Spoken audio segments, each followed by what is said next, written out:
Now, when I took on this case pretty early on, I realized I am Jennifer Crumbley, and I could be here accused and sitting in her spot very easily. Now, in my house, we don't have guns. I don't have guns, but I do have children. And actually, I have an oopsie baby, my fourth one. I did not want 4 in 4 years, but that's what I was blessed with. I say I'm abundantly blessed. And I have kids that seem to have no issues. And at the end of the day, they're good kids. They go to school. We have no discipline problems. We have arguments here and there, just like every family does. I have a son that wants to hang out with me very rarely, but I have no belief that any of my 4 children would ever harm anyone else.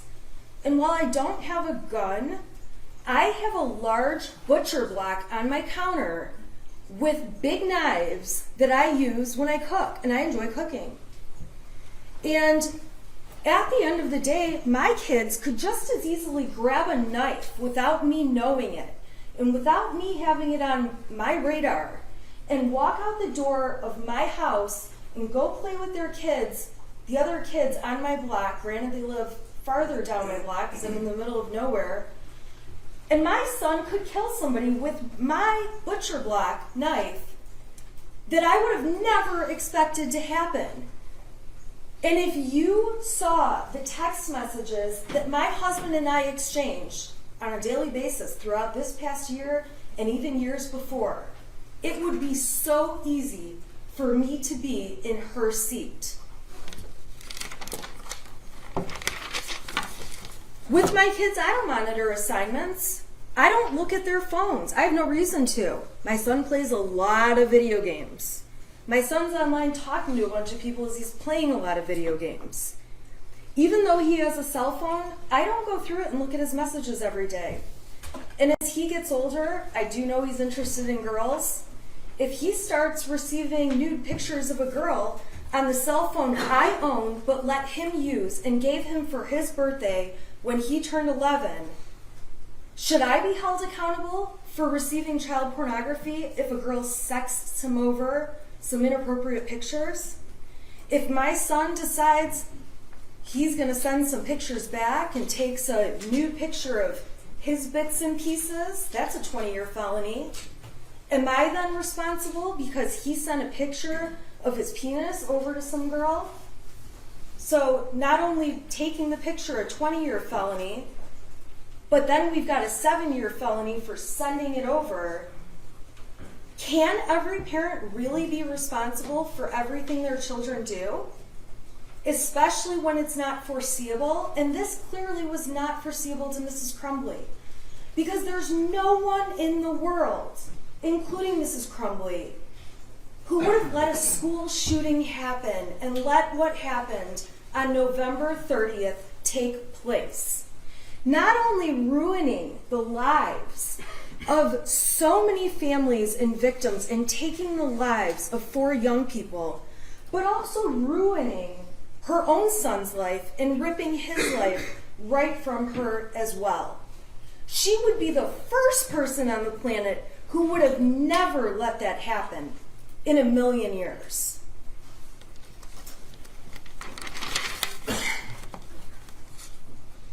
So this case is a very dangerous one for parents out there. It just is. And it is one of the first of its kind.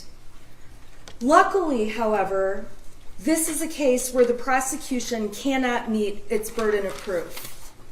And thankfully, it's a case where truly Mrs. Crumbley does have a defense. And this isn't just one of those stretched cases where a parent is liable for what their child has done.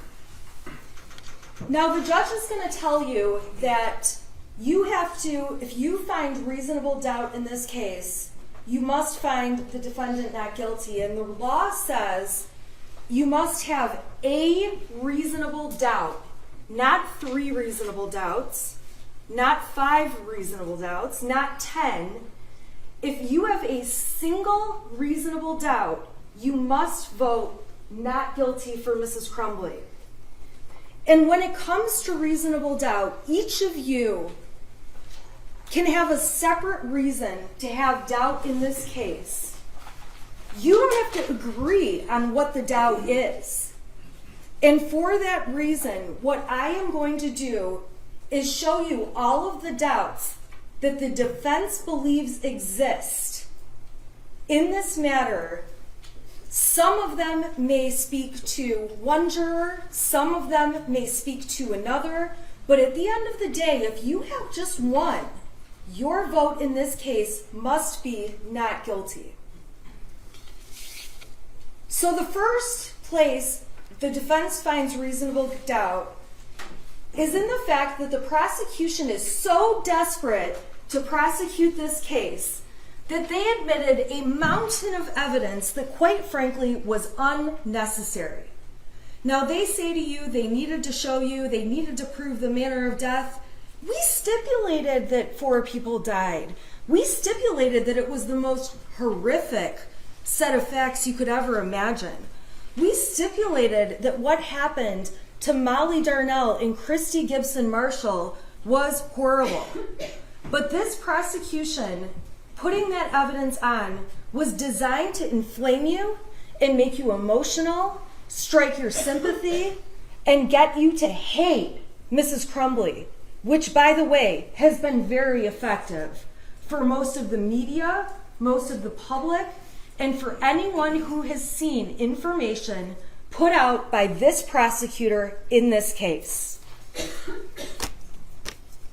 A second reasonable doubt comes from the fact that we know, and the evidence in this case showed, context is key. And that was clear when Detective Wagrowski took the stand and said, you get better decisions when you have more evidence, and testified that in a former hearing, he messed up because he didn't have the video from before the one he saw, so he believed the parents arrived at the school together, and subsequently, when given more context, showing more video from further beforehand, he could see they actually arrived in different cars, met, and walked in the building together. And at the end of the day, the more context you have, the more accurate you can be. When Brian Maloche testified, another example came about where the prosecution had him testify that Mrs. Crumbly said to delete his messages, clear your cache. And I'm so thankful that the rest of the world sent me emails that I don't know how to pronounce cache, because now I do. And when Brian ended up seeing the messages before clear your cache and after clear your cache, he realized, oh, she wasn't asking me to delete messages. She wanted me to refresh my web browser to see if the Facebook had actually deactivated. And so that was proof again that when you have more context, you're more accurate. And the problem the prosecutor has in this case is they have very little context for the very little evidence they've submitted. There's also no context around some of this little bits and pieces of useless evidence, like Jennifer Crumbly saying that her son was an oopsie baby. I call my son that, so what? Does that mean I hate my son? Does that mean I would be okay if he went and killed a bunch of people and or if he committed suicide? No! Calling your child an oopsie baby was designed to try to make her look bad with no context. Having Amanda Holland come in, a coworker who's not a friend to Jennifer Crumbly and has been interviewed by law enforcement to tell you her advice on she should go have a mother-son day with her teenager, so irrelevant when she's faced with raising toddlers every day. When I heard her advice, I thought, yeah, right. I have 3 teenagers. I almost have a 4th. And personally, not only would they rather do anything else than spend a day with me, I'd rather do anything else. And we do spend time together, but that's not their first priority when they get to pick what they're going to be doing.